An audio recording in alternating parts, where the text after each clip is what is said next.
with the listings lab, what was the problem you were trying to solve? So the biggest problem that we were trying to solve was most agents, when you say, what would really change your business, they will say lead generation. That's actually not the real problem. It's not that agents need more leads, it's that agents need more clients.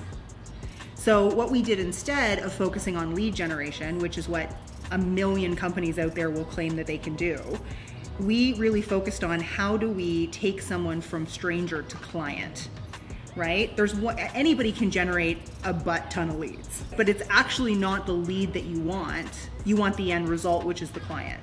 So what we really built and what we really focus on is how do we take that person psychologically from stranger to client, and also make sure that that client is coming to you and feeling like you're the only choice for them. We took the market research that we got, which was I want more leads, and we distilled it down into what is actually the truth.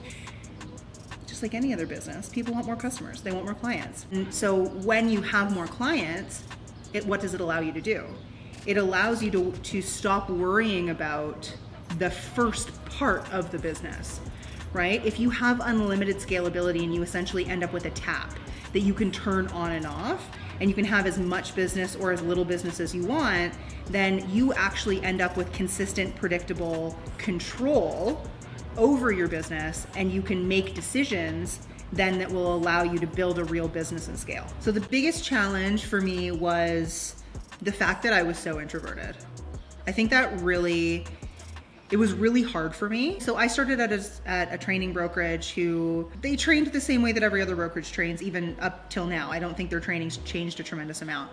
But a lot of it was, you've got to hit the pavement.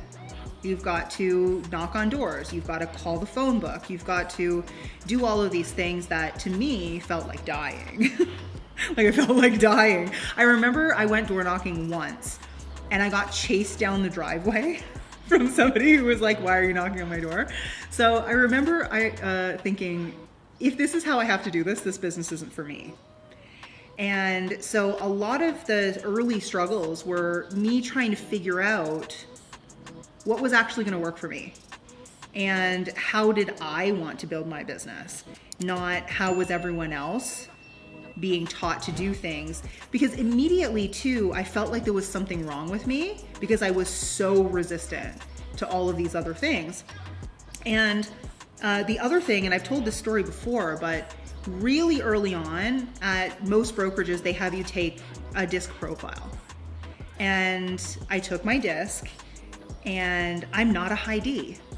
I'm just not as a person.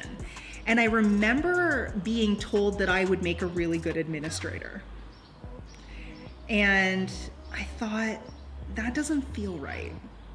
Imagine if I'd listened to it, right? Imagine if I'd listened to it and I had said, okay, well, I'm not meant to be in business.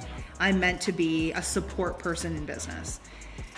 There's a lot of things that wouldn't have happened. And so I think a lot of the initial challenges was just getting over everyone else's perception of how things were supposed to be done and figuring out how to do them my own way. So I grew up in the industry.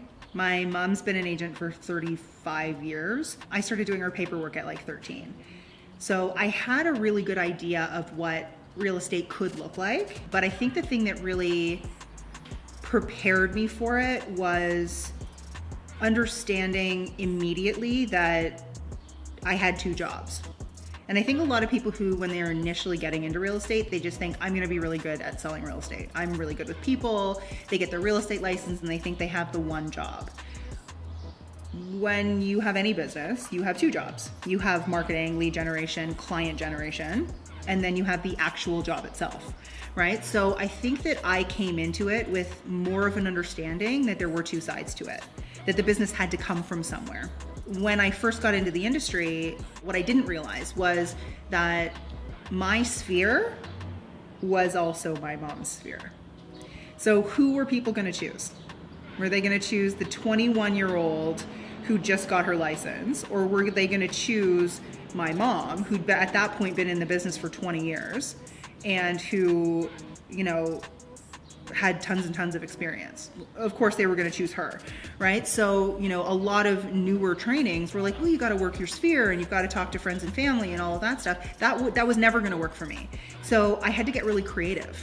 And some of that creativity happened with using this brand new thing called Facebook to really start to like build connections and build relationships and provide value to people so that I actually could build a business of people who didn't already know me.